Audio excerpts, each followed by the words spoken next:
Greetings and welcome to this week's episode of Bring It On. My name is Bob Hayes and I'm going to be your host for today's show.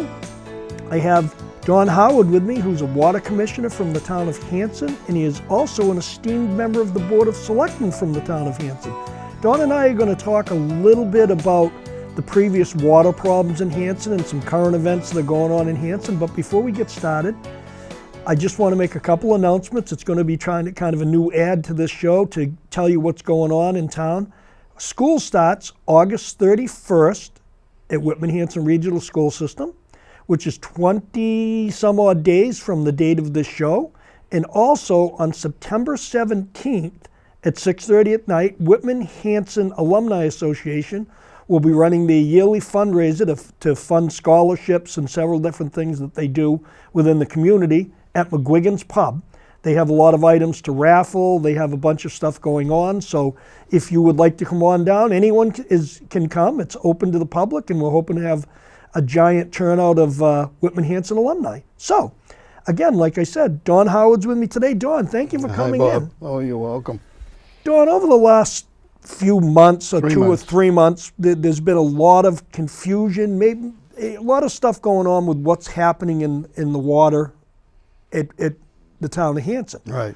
And there was all different things, as you've probably seen on social media, and not just on social media, but there's a lot of banter on cable shows and on the Brockton Enterprise and different, the Whitman-Hanson Express. So the part of the reason we're doing this show today is to give some of the citizens a leg up on what actually happened, and I know we probably need to start 3 months ago, so yep. I'm going to turn it over to you. All right, thank you. No, 3 months ago, we went on Brockton Water, and that was due to the fact that we're going to paint and re-clean and redo the tank. This is the tank that's up on High Street? This is the water tank on High Street, which everybody, I assume, knows where it is. And prior to that, I came on the board, and I think it was 2012, and they had done some work on Main Street where the Crystal Wells fire in Main Street. Just to stop you for 1 second, Don, I'm sorry to interrupt you. A lot of the people don't even have any idea where the wells are in Hanson. What part of Main Street? I'll explain it to you. If you go on Main Street and all the way down to the East Bridgewater line where Lynch's car wash used to be, okay. Right across the street from that, you'll notice a metal steel gate where there are 4 wells in there. That's where the water comes from that goes into your water supply in Hanson.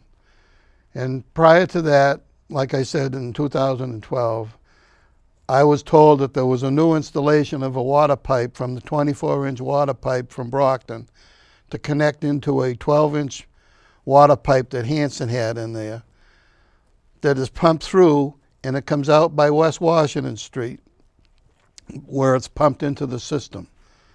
It goes through a hot box that we call it that's 24/7 analyzed for water quality, and any HTH or chlorine is added to it, and any additives to the water, so it makes it completely pure. Hanson has some of the best water in the state, I believe, in that area. Well, I was on the assumption that the 12-inch water main was connected to our 12-inch water main in at that intersection. And come to find out, after we drained the tank and went on Brockton Water, I understood that there was a 8-inch tap onto the main of the 24-inch main. And then it came over to a chamber, it was like a septic tank box, where it had a gate box and a meter, where it was reconnected to the 12-inch pipe to go out to West Washington Street. But it went from 8-inch to 6-inch meter. So if you think about this, the whole town of Hanson was being fed through a 6-inch pipe coming from Brockton, which meant that if everybody flushed their toilet at once, it would drop the pressure. So going on that factor, as you can see, that's why the restriction was put on the water initially, because we couldn't get enough water to feed the town of Hanson. So your volume, the volume was cut down to practically zero. So that was for the restrictions. A lot of people were upset about the restrictions. Yeah, but then they had to put the full restriction on it. No water, no watering whatsoever, because of the fact that we had the water break we had up off of Pleasant Street. I guess the lady in the street got up about 3 o'clock in the morning and discovered there was water bubbling out in front of the house. Well, instead of calling anybody, she went back to bed. So that just about 5 minutes of 6 o'clock in the morning, somebody called the communications center, which in turn called the man on duty to come into the water, that there was no water pressure on High Street. It was down to 0. So when there happened to be a policeman going up Pleasant Street and happened to look in and discover that the water was bubbling out of the street, which in turn he called the center, which called Pete, who had come in, by the way, and he was already at the water garage, and he had his truck. So he drove right up there and shut the gate off to the street. And it took 2 or 3 hours before you could even get water back onto High Street. So just one thing, John, because I think I know what they're talking about, but again, I'm trying to make the citizens more aware. When the man comes and shuts the gate off, that isolates the leak? It isolated the water break. But it shuts off some people's water? Well, it shut off everybody to the, I can't think of the name of it. Right after you go over the tracks, there's a small development, little cul-de-sac. There's only about, I think there's 4 houses on it. That's where it was an 8-inch water main that broke. But by shutting it off at Pleasant Street, it completely shut it off so that the water pressure eventually started to build up again in the town of Hanson. Okay. So it isolates. But by doing that and this was 6 o'clock, so we don't know how long it was broken. We don't know if it ran from midnight. That'd be 6 hours of water just running out into the ground. So anyway, we did get it shut off and started to get pressure again. But in the meanwhile, by having all this water travel through the pipes, it disturbed all the manganese and iron in the pipes. So therefore, once it got back up to pressure again and they were getting dirty water. In having dirty water, you're supposed to flush the pipes. Well, we couldn't flush the pipes for the simple reason you're only fed with a 6-inch pipe. So it made things quite difficult, if you can understand. Oh, I totally understand and we had the water tank was empty. We couldn't go back on the tank. So that's why for, I'll say, a month, they were out letting water run nights, because you had to do it at nights when people were using the water less. For the simple fact, in order to flush a line, you couldn't do it during the daytime because people were using the water all the time. So you had to do it at nights to flush the lines out. And it's very difficult to try to flush out a 12-inch water main with 6 inches of water coming into it. It's just a total almost impossibility. So that's what went on for 3 months completely. We did, however, 2 weeks ago, finally, we're off Brockton water now totally. We're back on our wells, and as far as I can see, we haven't had, well, I haven't heard of any complaints. Nobody's complained to me. There has been a few, and there probably still will be in a few months, maybe a month from now. I don't know.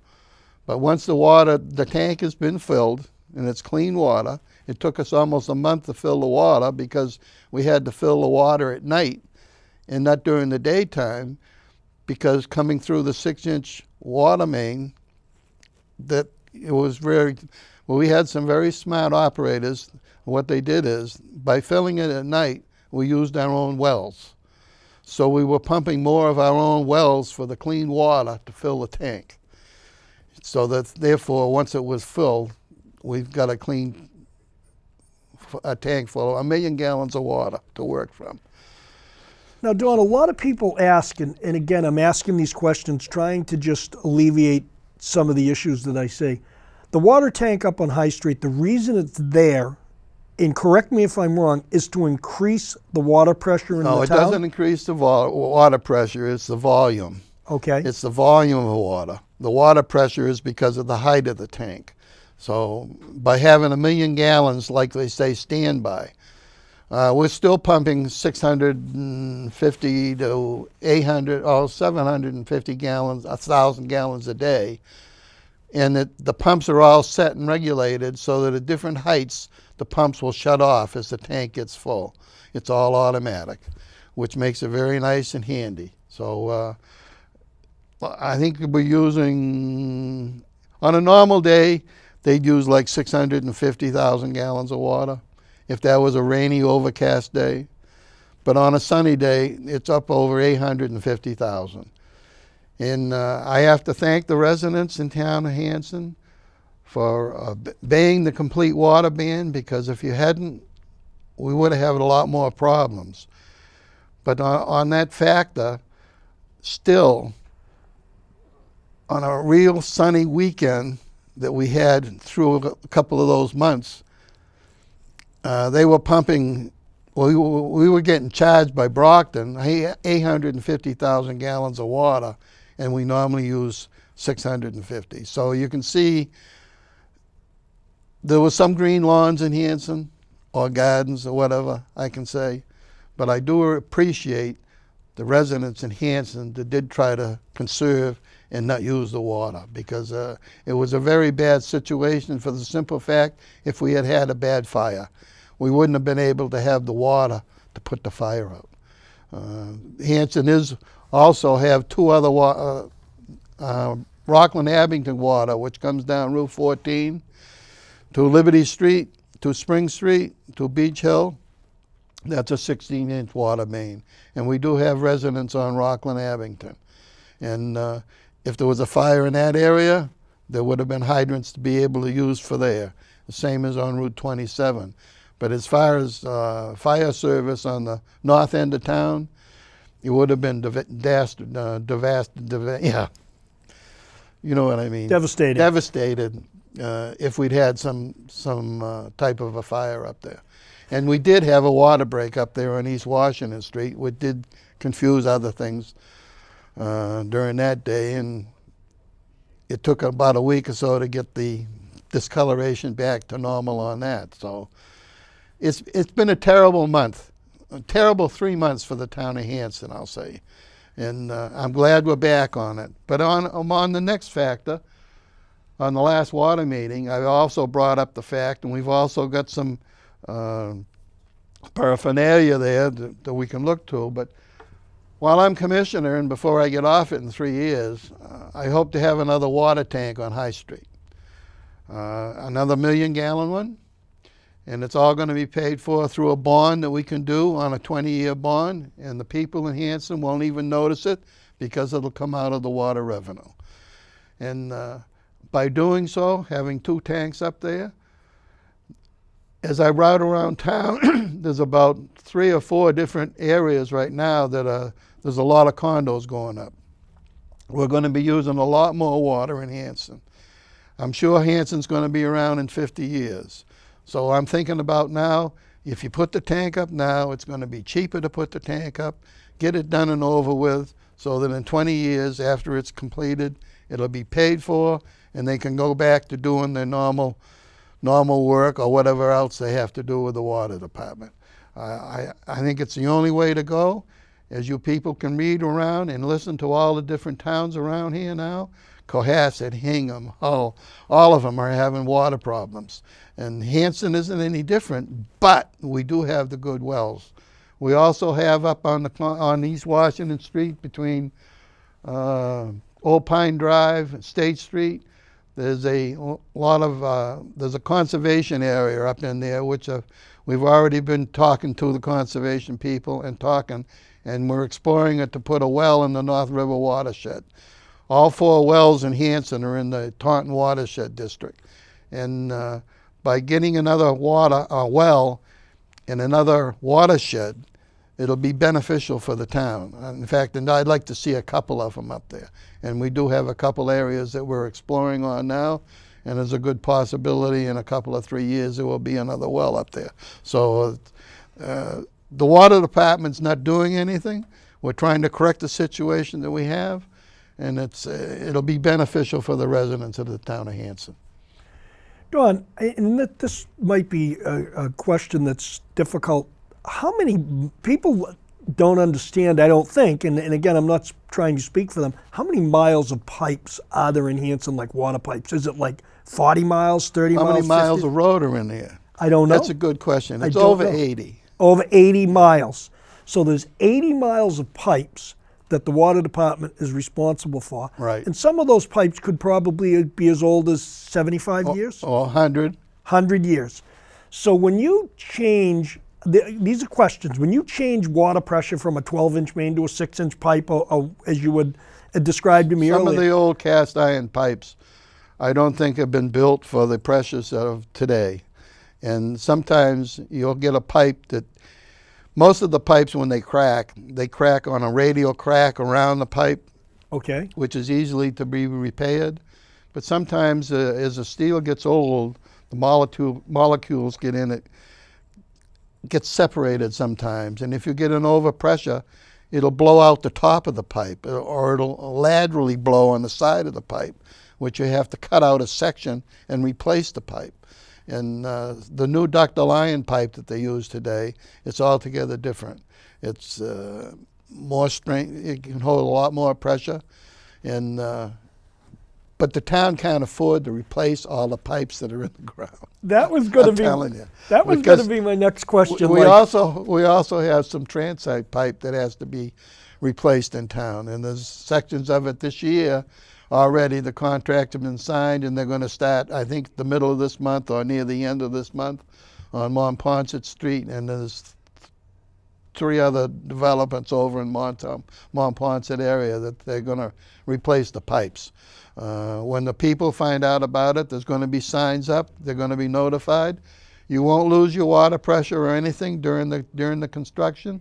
They're going to put a completely new line in on the street that they do, and then, until they change over, what they do is they put the pipe in, then they fill it with water, then they chlorinate it, then they pressure test it, and once they get it pressure tested, then they'll go back in and individually change all the services from the old pipe to the new pipe, so that there won't be any interruption of any of the water service of any of the homes involved in the construction or the replacing of the water mains.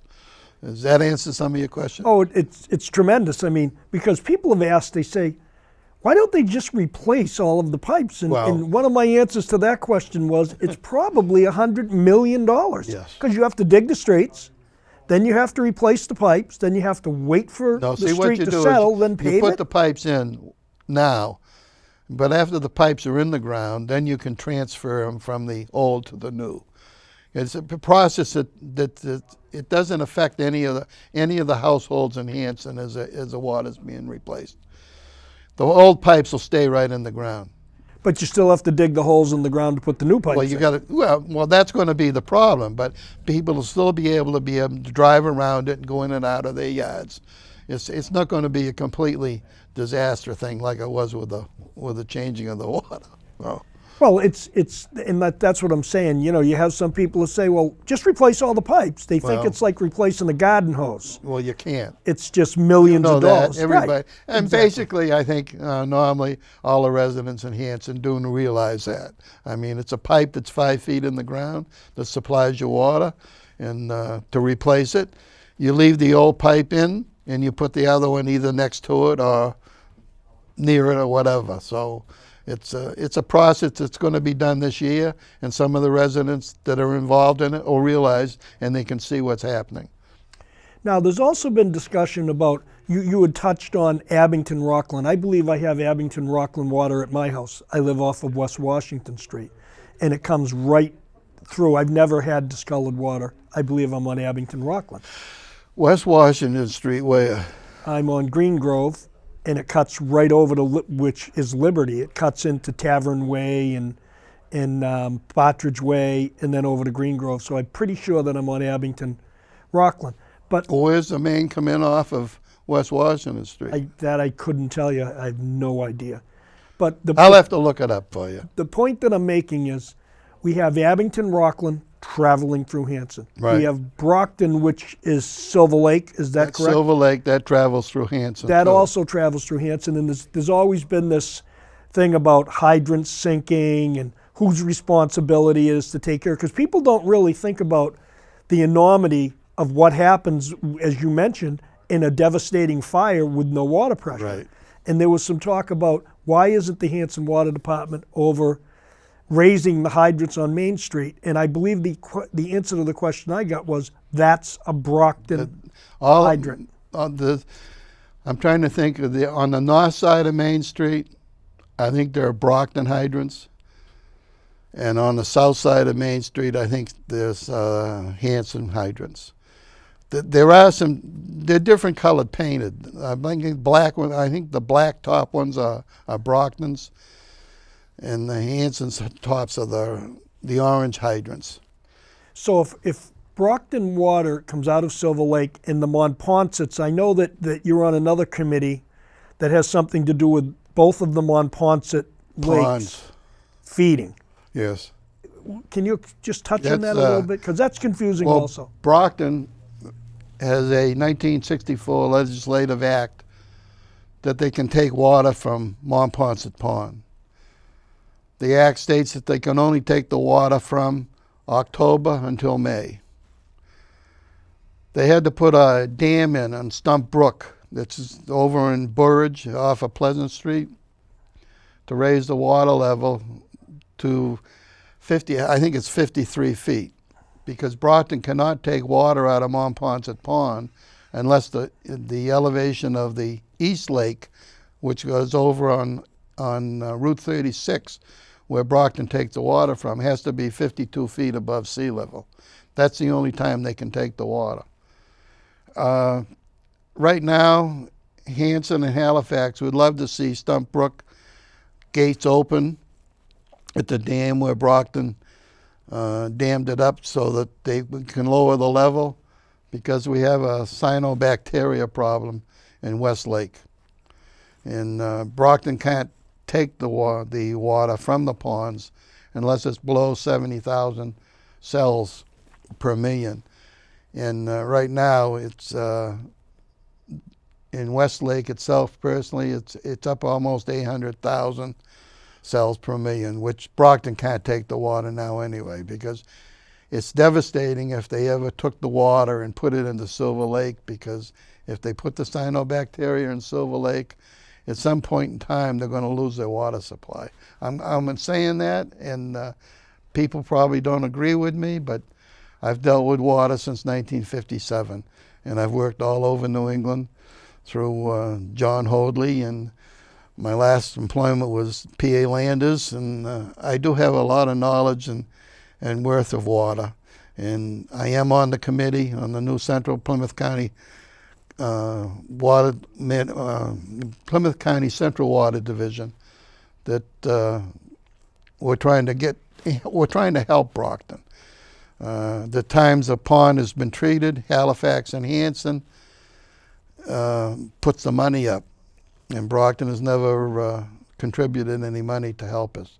So in other words, the two towns have been trying to help Brockton, and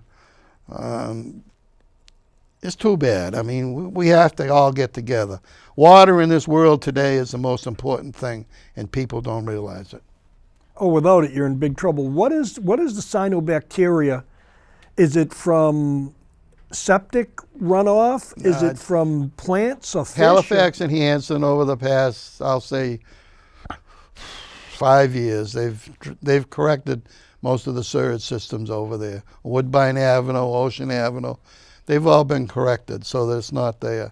A lot of it has been done because of the cranberry bogs that are on the west side of West Montponset Lake.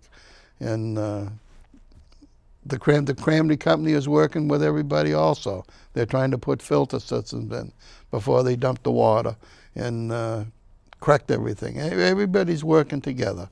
Sounds like we got a strong arm Brockton to get up some money to help correct this system. If they're using the water and they're not contributing to helping solve the problem, it sounds like it might be time to get a hold of Senator Brady and see if we can put a little pressure on him. I think at the time, I think he's working on that now anyway. So all of those, Senator Tom Coulter and Josh Cutler and Senator Brady, and they're all working together on that.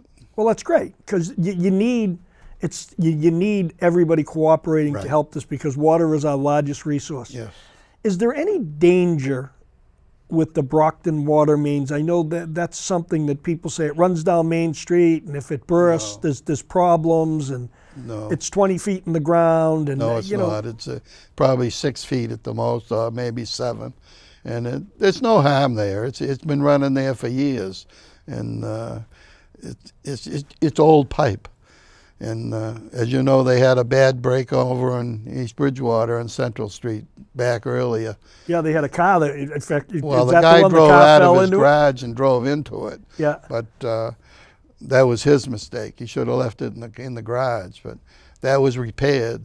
And but there was a problem there because there was, I guess there was a cross connection that they couldn't find that connected the two 25 and 24-inch pipes. So they had to shut down both mains. So Brockton did lose all of their water too. So that was kind of a bad time.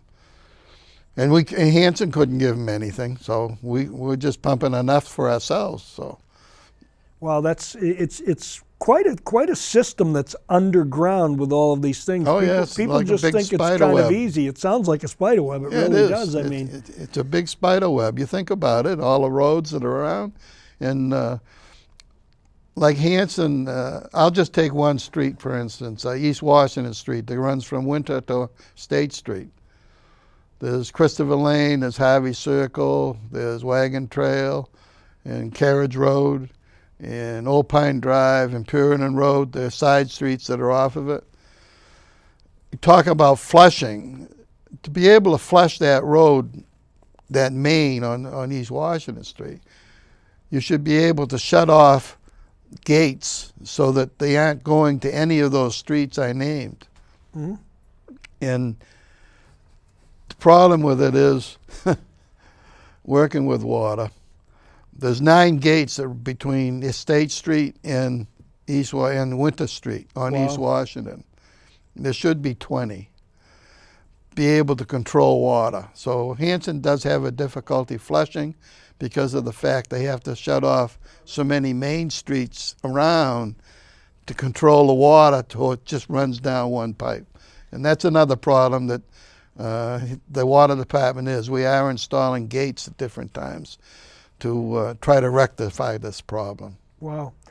Well, we're wrapping it up, Don, and Okay. it was very informative. I hope that the people watching today got a better idea of what's going on with the water in the town of Hanson.